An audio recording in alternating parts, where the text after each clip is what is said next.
Hello, welcome to Making Photos. I'm Ian Butterfield. In this week's video, I want to talk about, perhaps a very different subject. It's something that's not directly photography related, but it's certainly something that affects a lot of photographers, and that's called Imposter Syndrome. I know many of you who watch these videos will have heard me speak both here on YouTube, perhaps teaching in person at my studio, or maybe you've heard me speak to a large crowd, maybe on a cruise ship, something like that. And perhaps I've come over quite confident on there, but actually that's not really true. Like a lot of people who teach, who do public speaking, naturally, I'm an introvert. Like many introverts, the way I deal with this is I hide behind a persona that I have created and that I use when I'm on stage, or when I'm public speaking, or when I'm talking on video even. But that confident, outgoing person that you may have seen on a cruise ship stage or seen giving talks here on YouTube, that's not the real me. It's something that I have created. It's based on me. It's the sort of person, the confident person that I would like to be, but that I'm too shy to actually be. This approach to communication is effective and it really does help introverts, but it does come with one really big drawback. Because I know that the person I am on stage, the person I am public speaking, even the person I am here on YouTube, isn't the real me. It's a fake. And because it's a fake, it's very easy to feel like I'm a fraud when I'm doing those sorts of things. And there's a name for this. It's called Imposter Syndrome, or imposter phenomenon. Imposter phenomenon was first identified in the 1970s by a Dr. Pauline R. Clance and a Dr. Suzanne A. Imes. And what they did is they did a study of about 150 high-achieving women. And they did a short blog post, and I haven't got time on this video to go into all the details of the things that they discovered, but the sort of things that they mentioned were feeling not qualified for the task, questioning the criteria on which they were appointed or selected for the task. And there are connections with those who feel like that with things like anxiety, depression, low self-esteem. And here's an interesting one for me, being a perfectionist, and I'll be the first person to hold my hand up for that. Actors have a different name for this. And as actors, we call it stage fright.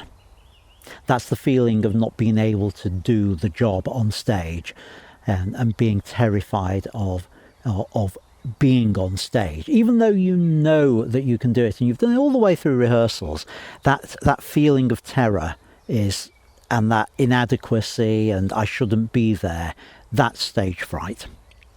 Now, there is one thing I want to sort of draw attention to on this, and it's important that this isn't a mental illness.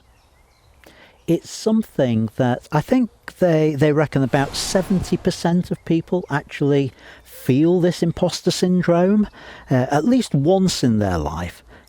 And for many of us, myself included, just knowing it's there helps us deal with that particular problem. Dictionary.com defines imposter syndrome like this: anxiety or self-doubt that results from persistently undervaluing one's competence and active role in achieving success, while falsely attributing one's accomplishments to luck or other external forces. And it's this first part of that definition that I see most often in photographers. I've done a lot of teaching and mentoring of photographers, and self-doubt and undervaluing one's competence is something that I see time and time again. Imposter syndrome is much, much more than just doubt and a lack of self-confidence. But it's that aspect I want to concentrate on, because that is what can be a real barrier for some photographers. Over my years of teaching photography and over the time trying to help photographers through my mentorship programs, I've seen many photographers who are really reluctant to move on with their photography because they think they haven't mastered what they're currently trying to learn. I've seen photographers, and this is a true story, who are worried about attending workshops or events at my studio because they don't think they are good enough to attend. And rather sadly, I did have on one occasion a photographer book, pay, and then they never turned up at the event. So I contacted them, and the reason they gave for not coming was exactly that. They didn't think they didn't feel they'd learnt enough, they were good enough to be able to attend one of the workshops. That's the aspect of imposter syndrome that I see more often than not. I've seen lots and lots of photographers who make false comparisons between their images and the images of others.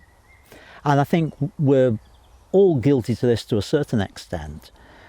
They only see the imperfections in their own images and the good in other people's images. And if you look at images that way, you get this skewed view of, well, I'm no good, look at how good they are. And yeah, I've been there myself. I often will look at my work and think, I wish I was as good as, and name any number of photographers to be honest. How do we deal with this imposter syndrome, this feeling of self-doubt and lack of confidence?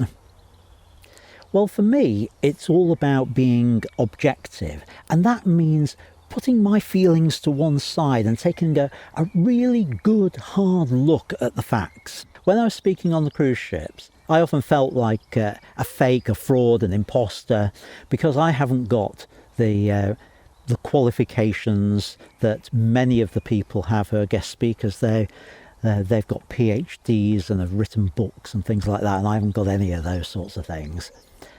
But then, if I look at the facts, I did, over the years that I was speaking on the cruise ships, I hope to go back to it in the not too distant future. I've not been booked yet, post-pandemic, but I hope to go back to it. All I have to do is look at the facts, and the facts are these. I spoke on, I think it was 14 different cruises, and I wouldn't have been asked back time and again if I wasn't capable and able to do the job for which they booked me. In other words, giving photography talks and helping people with their work. And so it's that kind of process that we as photographers need to use to get over imposter syndrome, to push through that barrier of lack of confidence and self-doubt. So photographers, if you are suffering from this lack of confidence, this feeling of self-doubt, let me give you 3 practical tips which will help you work through it. Firstly, find a photographer whose opinion you value and trust. Someone who will tell you the truth about your images. Get them to give you honest feedback, the good and the bad. What you don't want is someone who will tell you all your images are wonderful, because that won't help you get over your doubts. What you want is somebody who can identify the truth, who can tell you what's wrong and what's right, so that you can believe when they say, yeah, that's a good image, and that's worked, and that's brilliant.